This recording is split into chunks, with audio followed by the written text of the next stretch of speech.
Welcome.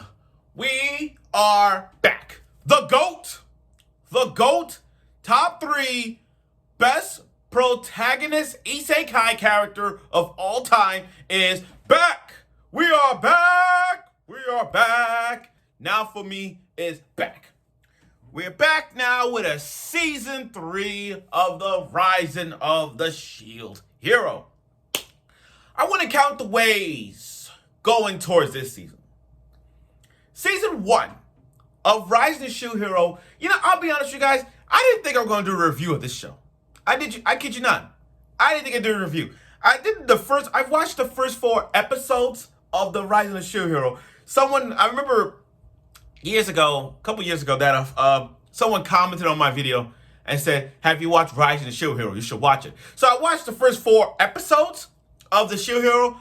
Yo, I love Naofumi as one of the best protagonists, S-tier isekai protagonists up there. He's up there with Heinz from Overlord, and I like Overlord. But back to what I'm saying, season 1 of Rise of Shield Hero has a ridiculous plot, had the characters you want to hate so much, especially bitch-ass Mine. And especially bitch-ass Mine, I'm going to get to her later on. I got something to say about her. But anyway, you got this guy who's a neat character on and off, goes to a library, goes to an isekai world, and he is now the shield hero, while the other 3, the bow, the sword, oh my god, how am I forgetting? Oh yeah, the bow, the spear, and the arrow. And then everybody wanted to join their party, but not for me. And then you got bitch-ass Mine, who pretended that she joined the party, they accused the shield hero of raping the princess. And at the cause of that, everybody was against him. The parties was against the 3 other heroes, the 3 stooges was against him. The king abandoned him. Even the whole town was against him. So now it's like, oh my god, they gotta prove his innocence, because they listen to the princess more than the hero. So as season 1 goes by, he got his own harem going on. I mean, he got Raphtalia. Raphtalia is the best girl of that time. I mean, go back to the Crunchyroll Anime Awards. It was out of her or Nezuko. And I was there when I said Raphtalia was going to win Best Girl over Nezuko. And I was right. I remember going partying and screaming. And then, along the way, not only Raphtalia, but a favorite girl named Philo. Everybody's little daughter / sister that had Philo. And, season 1 covered every plot. It covered every character, especially a new character named Risha who joins the party now. That was that. Season 2 was about the Spirit Tortoise and a restart in another world. And by restarting, I mean like now for me had to go to another world where he had to go back and restart everything from day 1. Now season 2 had a flaw. Season 2 had some flaws. I mean, the budget was a little off. The animation was a little cheesy. It was a little cheesy. But this gives us some time for us to not only catch up on other isekai animes, but also be patient. Like always, just be patient. Just be patient. Shield Hero fans won't let us down. Now we got season 3. Where season 3 is on the following the continuation of season 2, where season 2 is happens to have, Naofumi is still planning the next wave. The next giant wave is coming. Dealing with the Spirit Tortoise, now they have to deal with the giant wave of the Phoenix. And the Phoenix is coming months away. So to do that, he has to acquire demi-humans for his army. Now we in season 3 where the line in the sand is there. They have to cross that line in the sand and go out in the ventures from above, far and wide, to acquire every demi-human he can to stop the Phoenix and others. And a lot of responsibilities, but that's how Naofumi is. So without further ado, let's get right to it with the review of the Rising of the Shield Hero Season 3. Okay, Episode 1, let's do this. Okay, first season had us going to the top. The plot, animation, characters, storyline, everything. Season 2 dived down to like the Spirit Tortoise arc and the Otherworld arc, meaning the other heroes. Pretty good. I mean, it was cheesy. Now season 3 is back and the animation is flawless.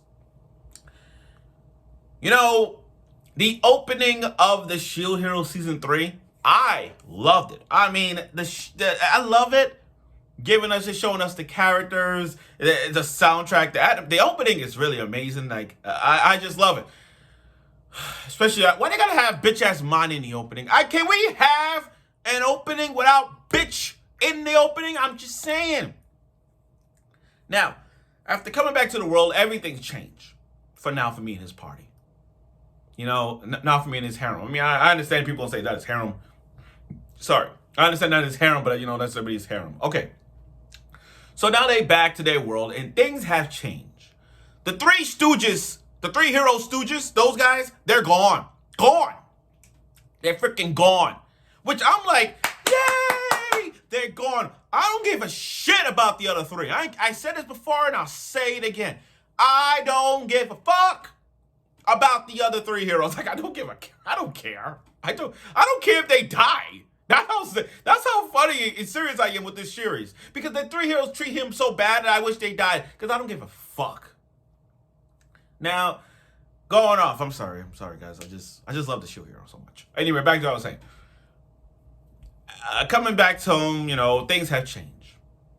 Not only the three heroes are gone,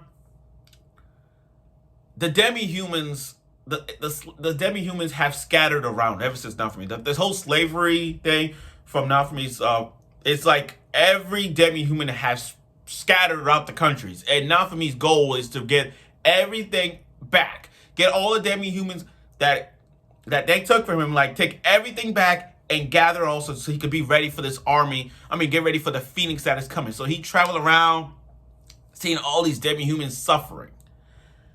Then he meets the queen, and the queen looks flawless as ever. And Mel, flawless as ever. Now, here's another thing I'm going to say. Bitch is missing. When bitch is missing, I was happy. I was like, oh, thank God, did someone killed her? Did she get raped by goblins? Was she got her head chopped off? I'm like, yeah. But then we found out that, oh, bitch is mine. Is up in the mountains, like somewhere enough. She's planning something. You know, I'm going to be honest with you guys. Here's the question I'm going to ask y'all. Why does everybody likes Mine? Why does everybody likes Mine? I don't get it. I just don't fucking get it. Why does everybody likes Mine? She's a bitch. She's a bitch. I mean, my best friend likes Mine. He got bad taste. I don't know why he likes Mine. He said Mine is his best waifu. I don't even know why people like her. That's the ugliest bitch I've ever seen. But that's a different topic in another way. But anyway, like I said, Mine is missing. She's planning something, so we all know that's a thing going on. And then the prince, the bitch, the trash guy in the cell, once he saw the Shield Hero, he just left because he was the staff hero. Like, oh God. But things have changed dramatically. Remember, Father's crew is still in the palace, and they still to this day don't like Naofumi and demi-humans.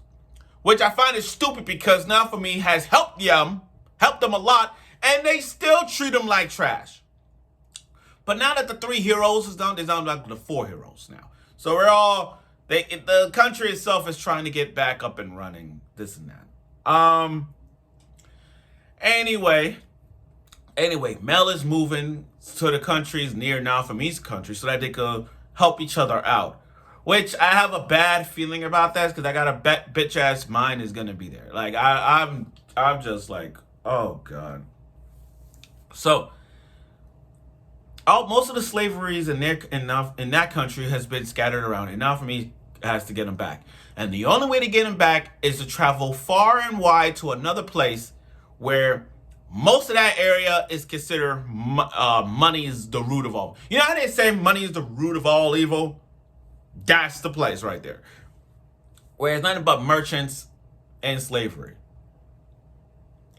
And then they meet the same guy, the kind of like the nephew from the other country, you know, and it kind of like the Officer Jenny and Nurse Joy. You know how like every region there's always an Officer Jenny and then there's a Nurse Joy. That's how it is. The same slave merchant, same guy. I didn't see any difference, just the same guy. But anyway, but that you get my point on that one. So they take us to this underground auction where you could buy almost anything you could buy. So they saw this little demi-human who's lying that she's from Naofumi's village, which is a lie. That is a huge lie. Even Raptalia know. So it's like, in order to get all of the slavery, all the demi-humans back, he has to have money, but he doesn't have a lot. So another way to win money, you have to go to this Coliseum. You have to go to this Coliseum and bet money and win a lot. Now, there are some battles that they saw. You got a beast versus an elephant. The first thing that came to my mind when thinking that, I'm thinking two things. No, I'm sorry, two things I was thinking. Killing Bites and that video game I love so much, Bloody Roar. You know how Bloody Roar, they transform into the spirit animals? That's what that was. And now while Naofumi drinking, he stumbled upon this gorgeous lady. Oh my God, this gorgeous lady, Sadina. I mean, you're not gonna know her name. I mean, I've read it before this happened, so I kind of know her name. Her name is Sadina. Trust me, you're gonna like her. She's I ain't gonna spoil anything. I'm just gonna tell you her name. Her name is Sadina. She's like, oh yeah, the Penny's gonna win. And there was a match that they had with a little demi-human tiger-like creature against a boy with a sword. And they bribed it. That whole match was bribed. That fat-ass rich kid won just to give him information, and that's how it happened. You know, he threw a bottle at him with a little paper information. But in this, like I said, in that country, money is the root of all evil. I understand money you could buy things, but they trying to tell you that this is dirty money. That's what this is. There's good money and there's dirty money, and that's what that country's all about. Mostly the merchants and slavery, but that's that. So Raptalia, so let me see. So Naofumi's plan is, okay, with Philo and Raptalia as their strongest characters. I'm not saying Reese this week, but with those two, we gotta hide our masks. Naofumi's like, okay, we're gonna hide our mask and go in this Coliseum. Now to prove, and then we gotta play it safe. In other words, not to go hard knocks on these characters, because we're already powerful than these guys. We can't just show off our identity. Like, oh, you're a demi-human, I'm a human, I'm a human / shield hero, you're a Philo, and I can't have that around. I don't want people to. She's an ex-Philo queen, so we gotta hide our identities. And their first match was just like a instant win. And they go by the Team Rock Valley. They don't want to go by Team Shield Hero, Team Shield. They're just gonna go by Team Rock Valley. So they're gonna keep their identity safe. But that's what this episode is on. That's what this episode is all about. So far, this episode of season 3 of The Shield Hero the animation is great now. I just hope it's not going to be cheesy like season 2. Season 2 was cheesy. Now this right here, it feels great that the animation is back on track.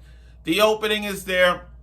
The opening is there. The characters we love and know is back. Love and hate is back. And then Naofumi has a lot of responsibility. It's like no matter what Naofumi goal is, every time he finishes a goal, there's always a plate after a plate after a plate after a plate after a plate of every problem that he has. Bitch ass mine is missing. The 3 heroes are missing. The demi-humans are scattered around, and then he gotta get more money. He has so many responsibilities that is on his freaking plate. But this is not for me we're talking about. He's one of the goats of isekais. He's one of the Mount Rushmores. I hate to say this, but I'm gonna say this breaking news. Naofumi is in the Mount Rushmore of the main protagonists. He's in the main protagonist Mount Rushmore. Because the things that he's doing and the sacrifices he put himself through and the moments that he gave us a lot, this guy is going through. And that's that. But like I said, this first season of season 3 of The Shield Hero, it shows us that Naofumi has a lot of responsibilities. And this tournament that he's going through just to get back the slaves, it's just the demi-humans, is just hard for him. And that girl, to the end, you're going to see her a lot. You're going to see her a lot. Trust me, you will. So, I look forward for season 3. I look forward for the next episode of season 2. Why did I say season 2? My bad. I meant to say season 3 of episode 2 of Riding the Shield Hero. I look forward for Naofumi's and his harem as he continues on facing off these guys, these people in the Coliseum, while earning money on that. It may be dirty money, but he has no choice. So I look forward for next week's episode of it, and I'm sure you will.